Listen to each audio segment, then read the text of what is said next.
Thank you, Inga, for the introduction, and thank you, Inga, for the actual idea of all this project. And as you said, Inga is all in stories, and I'm all in statistics.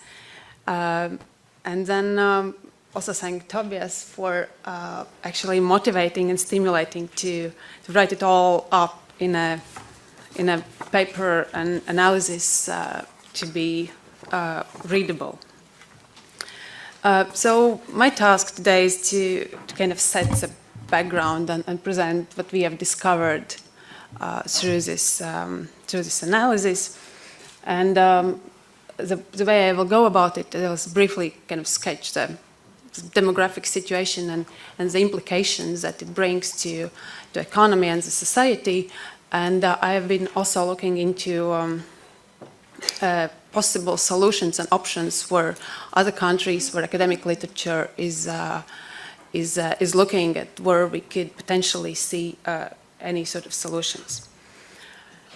Right, so demography or demographic situation in the world, there are like two very divergent happenings happening. So from one side, world has reached 8 billion of population. In the next 30 years, it will add another 2 billion. And that is all happening in Asia and most recently in Africa. Whereas the Western world or developed world is developing in a totally different direction. We see shrinking populations, we see aging, and Latvia is a champion in a negative sense. So Latvia has managed to, over the last 15 years, lose most, the biggest number of citizens in the world. So Latvia has lost 18% of its population, and this is closely followed by Lithuania. In the first place in the world, that's according to UN statistics. What is also characteristic is that there are 20 countries in the world that have lost population in the last 15 years, disregarding some mini-states. And 16 of those 20 countries are located in Central Eastern Europe, Southern Europe, and the regions that neighboring us. That's Russia, Ukraine, Belarus, Georgia, Moldova, like all this region. This is where all the shrinking takes place. How it looks in Latvia, and we all probably know this by heart already, so I'll just be really brief in that. So we have shrinking population. So when it peaked in 1990, when we had 2.7 million inhabitants here, today we have 1.9 million, and the estimates of Eurostat show that in 15 years there will be 1.7, and by 2050 down to 1.5. And we have aging. So median age is increasing. Very soon, the median age of Latvian population will be almost 50 years. And then related to that, the old age dependency, meaning how much the working population have to support those who are retired and non-working, will be increasing enormously. And then, well, this is of course due to two reasons already mentioned: negative natural population growth and emigration. So to talk about natural population growth and fertility, fertility rates are low all across Europe. Everywhere we have under-replacement fertility, which is an indicator, say 2.1, which means that the population replaces itself at exactly the same level as before.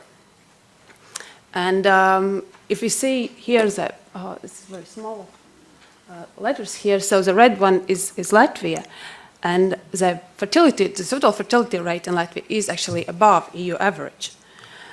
And the low fertility rates in Europe is, I mean, it's no accident. The reasons for that is that what demographers refer to as a second demographic transition. So Europe and all the Western world is undergoing a kind of a period of changes of values. So the values such as kind of self-expression, self-realization are taking more values here also. So the and that has impact on how the society kind of builds itself. So that expresses via lower marriage rates, via less children, via cohabitation instead of marriage, and more divorces, later children, and all the rest. And at this moment, it's almost indisputable that Baltic societies are taking the same kind of paths and values as those Western societies. So in 1990s, all the kind of values that fell on the Baltic societies became very similar and expressed all in the same way also here. So the fertility rates, as they are, they're for values reasons rather than economic reasons. And then the kind of other part of the story is migration. So the number of the immigration from Latvia, the numbers vary depending on the sources that you look at, but I think it's pretty safe to say, this is official statistics, that there are at least 270,000 people left Latvia since 2000. Whereas the numbers, and this is the study that was done was on all Baltic countries. That's why I have some figures there on kind of all Baltics. So the green one is Lithuania, the red is Latvia, and the blue one is Estonia. So the numbers are really different. But we always thought that the kind of the processes are really similar for Estonia, Latvia, and Lithuania because we come all from similar background and history and everything. But through the study, we really found out that the processes are different in Estonia compared to Latvia and Lithuania. So Estonia hasn't actually lost so much of population, and in the last 2 years, it has managed to turn it into immigration rather than emigration. The net migration is positive.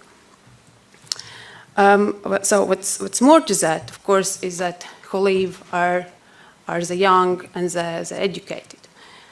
And not only that is unpleasant that we don't see them here, and not only because they tend to have their families established abroad.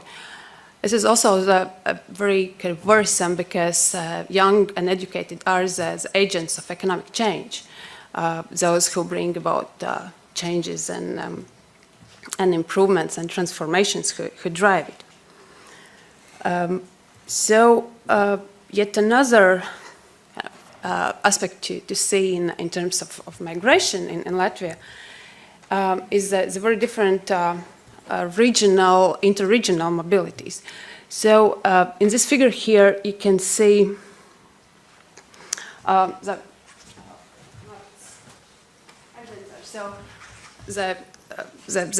dark brown, the brown areas are regions that are losing population. And if you see in Latvia and in all the Baltic countries, then the population is being lost, of course, more in rural areas. This is where the schools are turned into nursery homes and losing the population. And even Estonia, which is a kind of positive case where that at the country level the migration is positive. The positive effect that doesn't actually spill over to all the regions, but this is all left in Tallinn area. Right. So question is so what from that? So the precise impact, of course, from demographic change is unknown. It's very difficult to predict because there are various impacts at multiple levels, and we don't know the magnitude too. And in addition, there is very limited historical evidence because shrinking and aging demographic of this size is we haven't experienced that anywhere in the world. And then still from the literature and from other studies, I have tried to identify the most important implications that are there for society and for the economy. So the first and foremost that we will have a lot of discussion today about is, of course, the impact on economics. So the changing demographics present a threat to competitiveness. And very simple, labor shortages create raising wages because employers, businesses look further and are ready to pay more for the same work to be done. The wages grow faster than productivity, and exports become less competitive. And then, of course, the question is: so how big is the shortage, or how much we are or will be missing?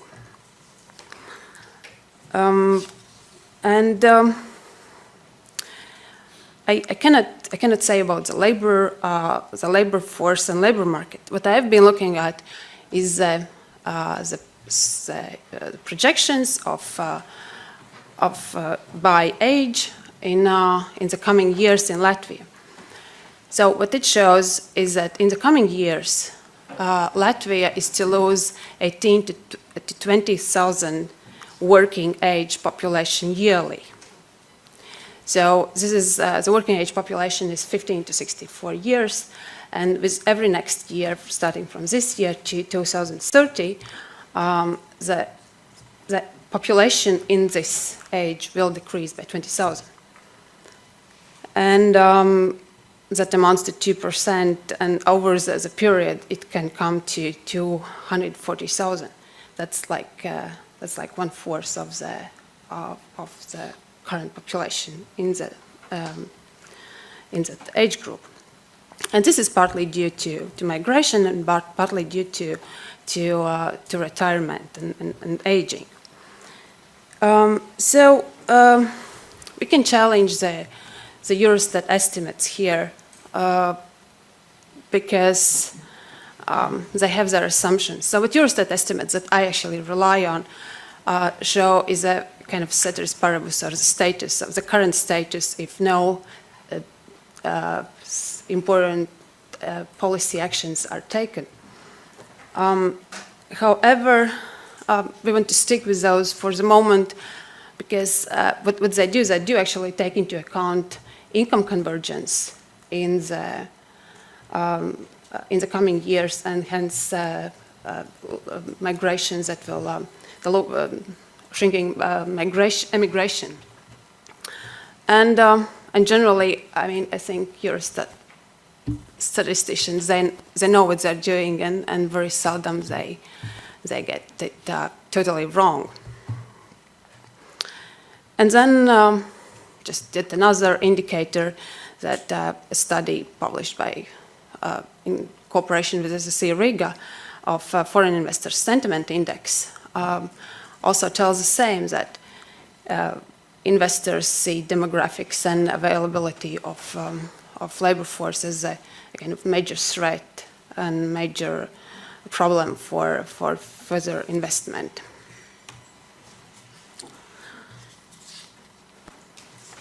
So what IMF, so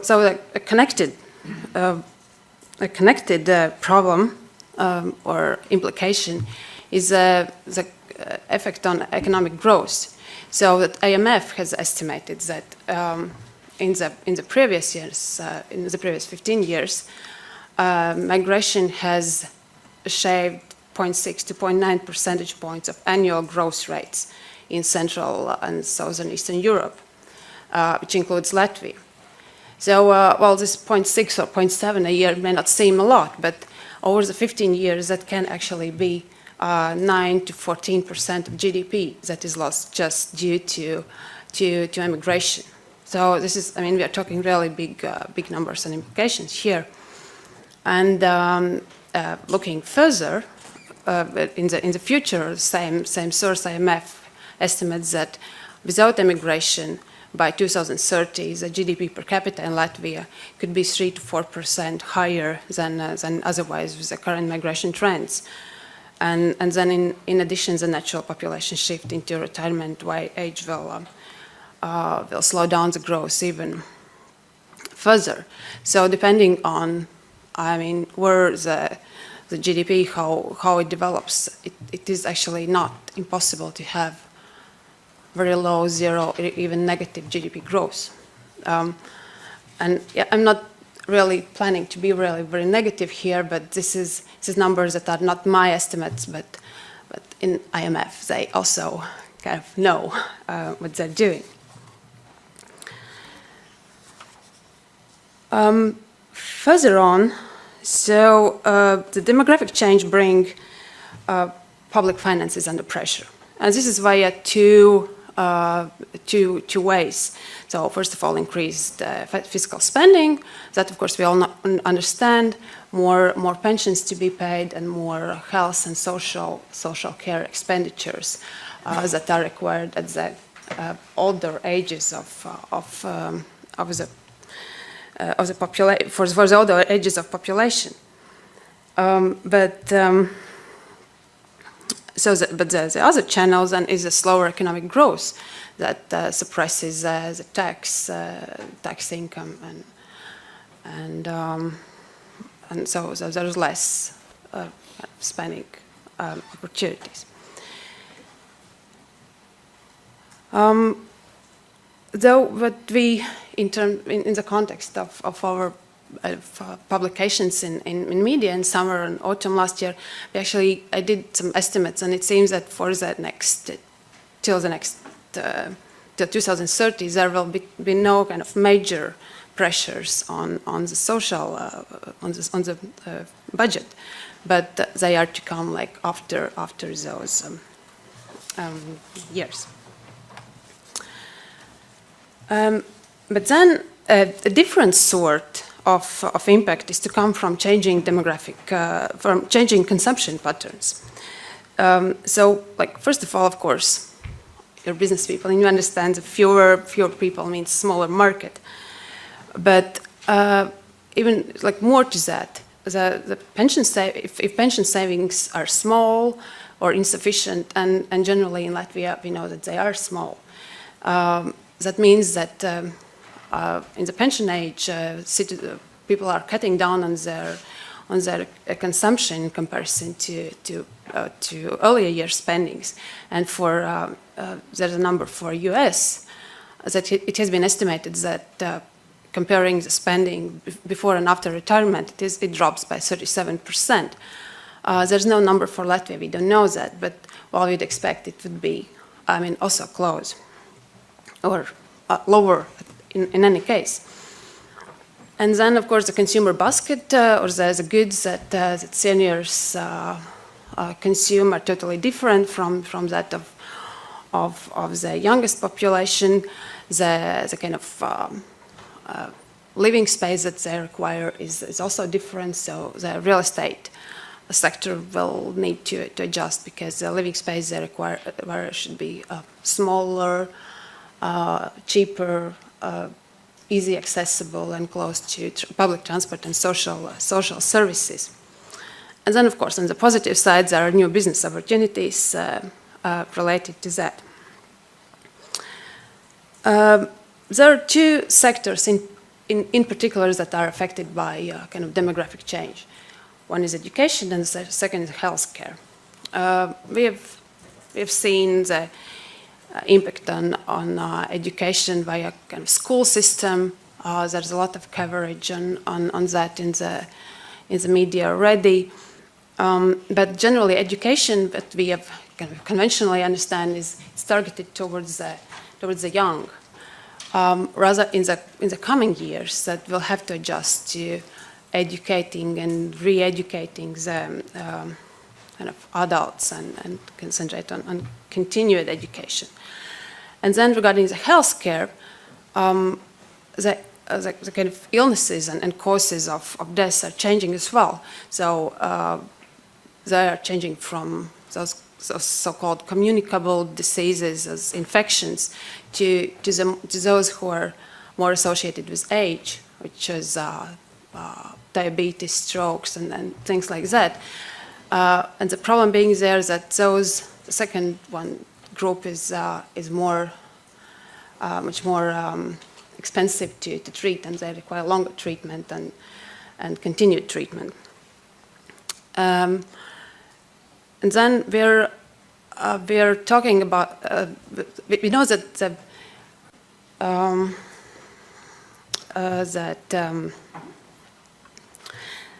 there is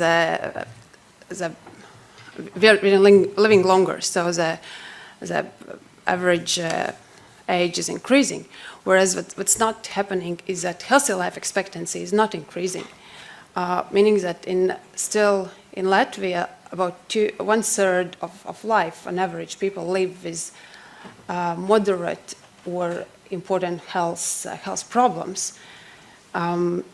So with older populations, that's again going to be kind of heavier and heavier to fund and to treat.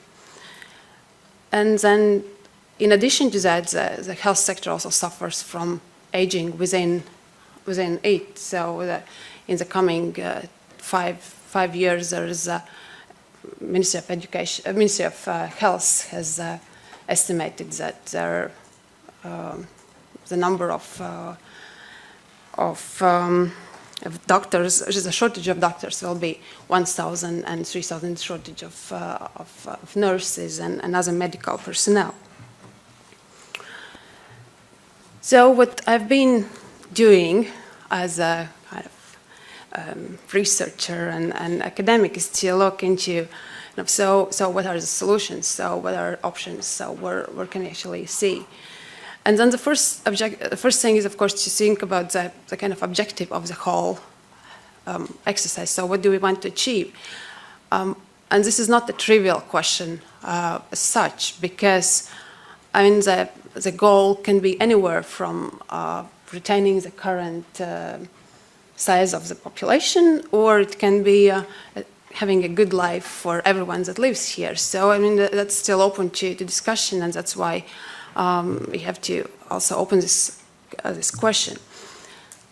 And still, the areas of policy, I've identified 4 areas of the policy or the responses or action areas that can be addressed. And this is affecting fertility, affecting migration flows, the labor market policies, a very wide spectrum of activities there, and then mitigating effects from immigration. So first of all, affecting natural population growth, natural population change. So what this is there are so-called pro-natalist policies that aim affecting fertility, affecting childbearing behavior, and like having more children. And that takes the form either of direct financial transfers, like benefits, tax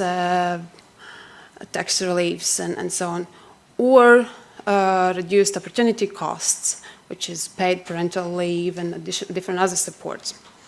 So those policies, very narrowly defined as demographic policies, and they're nice, they're non-controversial, they're natural. That's why they're kind of liked by everyone.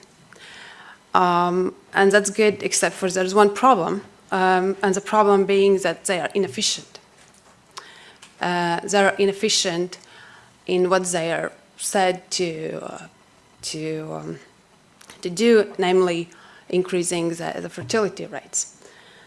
Nowhere in literature you will find that these policies have significant statistical effect on positive effect on childbearing or number of children in the family. They don't work. They are not opposite. I mean, they don't work against. But still, and here I wanted to show you two figures. I've looked at European and Western countries and compared total fertility rates with first family support for the third child. It's a family benefit for the third child. And for the second case, the paid leave available to mother. And they are comparable because they're kind of full-time equivalents. So if there was a correlation, if there was some sort of link between those, what you would expect is to see an upward sloping positive line in those dots. And I mean, I don't see such, and there's no such. So there's no even correlation between size of benefits and fertility, or size or length of kind of leave and the benefits. And we're not even talking about causality here, so there's not even correlation. And I'm not saying this is not important. The policies are really important, but they have a totally different aim. That's a very important income redistribution instrument, and this is absolutely needed, but they just don't work as a kind of fertility improving or further pro-children policy. And then in addition, it's also the timing issue that, well, there's a very big time lag between when we start one policy and when we can see those people coming into the labor market 20 years later. And then, of course, the migration, the other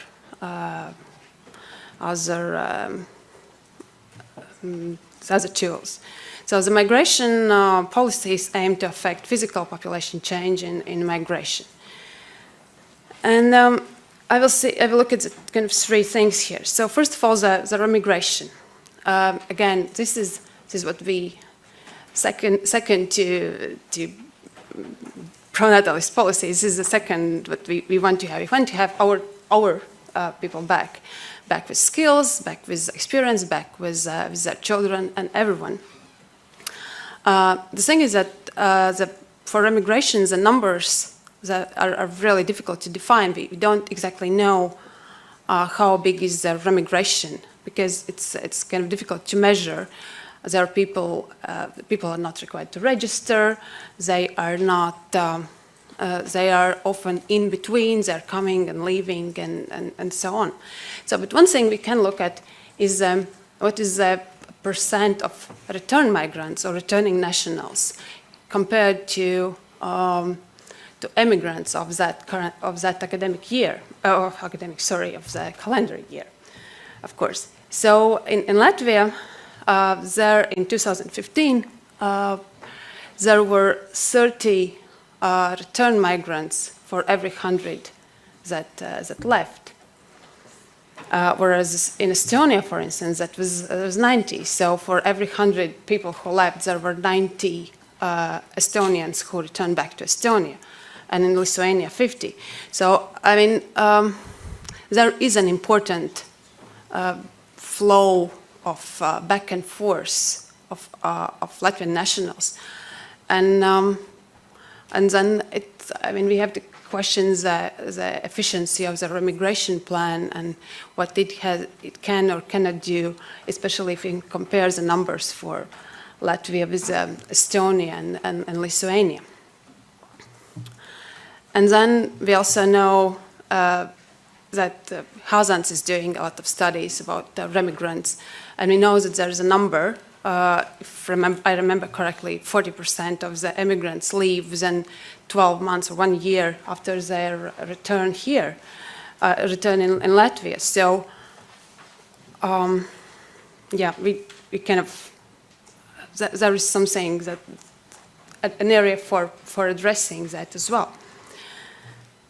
And then I want to kind of emphasize that there are several initiatives that are happening, not the ones where you pledge for the Latvians to come back because this is their national native country and so on, but like the real ones. And the most recent one that is this one called Latvia Strādā, for instance. It's a small, probably project, but still a kind of indication of what's happening. So their aim is to bring back 1,000 immigrants by, and the way they work is that the companies are asked to kind of sign or pledge that they will bring back a number of immigrants of their choice. It can be 1, it can be 5, it can be 10, without any policy support, without anything, but just saying that, well, we here as a company want to bring back 1 immigrant and retain him here.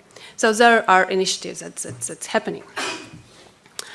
One additional thing in terms of migration that I have stumbled upon through the kind of things through the literature is the fact that highly skilled migrants leave countries where there are weak institutional environment and big governments, and they move towards those where there is strong institutions. And then, if you look at the Global Competitiveness Report and Latvia's place in that, in terms of first pillar institutions, Latvia ranks 82 out of 137.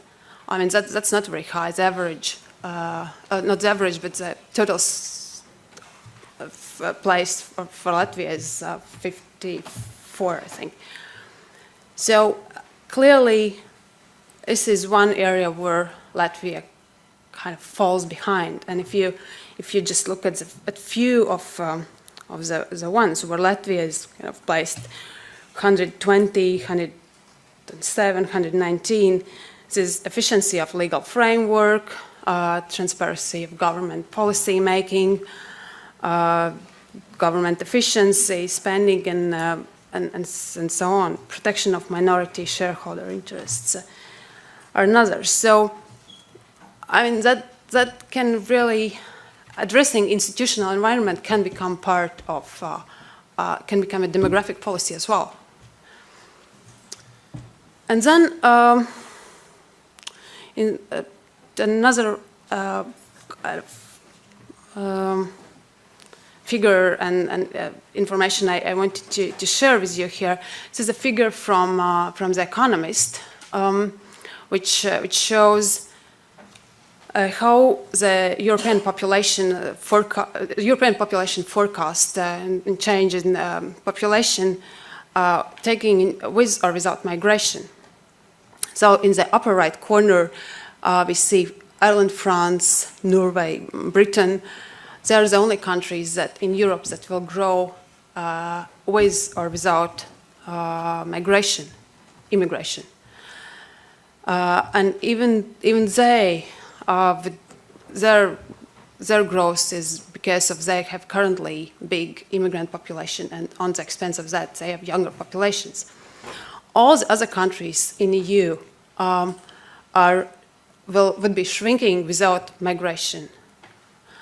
And even more to that, the blue ones that are Eastern Europe are all in kind of this part there, where they would shrink with or without migration. 5 minutes. Okay, yeah. Sorry. So to me, it really shows that the Western countries, they will try to, they will also in the future rely on immigration also from East, and therefore the kind of migration is unavoidable, and also the timing is important there. And then the next very big area of action is a labor market. And the first one is a kind of labor force participation, and we see that there are gaps of participation, especially of youth, of elderly, and of females. And we compare the numbers to Sweden, for instance, so meaning that the higher rates are achievable, actually. And then, so there is certain kind of action also possible there. One of the really, really important ones, and I'm not really going into detail because the Minister of Economics is much more knowledgeable here in this. I'm just to say that productivity is a #1 policy action for addressing the demographic challenges. But one thing I want to address is not productivity but efficiency, and which is not exactly the same there. And let me give you a very small example what I mean by efficiency. That, for instance, to sign a study loan here in SSE Riga, it has to be signed in 3 copies on 11 pages by 3 parties: bank, the rector, and the student.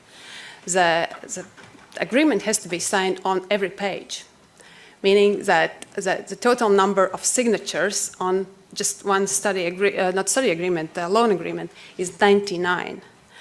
And so the question is, one can be really productive in signing and doing it faster and faster, but is this really improving, is it really productivity, or is it something that's inefficient and really process innovations would be needed? And then robots, I will not touch here upon. The education so represents a quality of human capital. What's worrisome is that is a low adult education and training participation in Latvia, which is like 7% compared to close to 30% in Scandinavia. Because what it means is that if labor forces they're not participating in education, the skills are deteriorating. They're not keeping up with the current needs in the market. And one thing that will be again unavoidable. I'm finishing. Yeah, I'm finishing. That's the last slide. So you could tell the whole dates. Yeah. Of course I can. So just to say that working longer will again be unavoidable. That is extremely unpopular, I believe, before elections especially. But we will, and current pension age is being increased, but in the kind of longer term, we will not be able to avoid that. And then the question is official versus efficient retirement age and life expectancy and the role of healthy life expectancy there. And then just the very final thing, there are ways how to mitigate the effects from emigration. And first of all, being like the remittances, I don't know what is the kind of level that's and numbers currently sent to Latvia, but if they can be turned to investment rather than consumption, that is an important way of how to actually make some use of it. And then countries are also looking into how structural and cohesion funds can compensate for emigration, because if Western countries are taking a labor force from us, they can be compensated via funds, which is actually indeed their aim. So to conclude, the demographic policy is not just like one very narrow field, but anything from here to there, including fight with corruption and everything. Sorry for taking too much time. That's it. Yeah.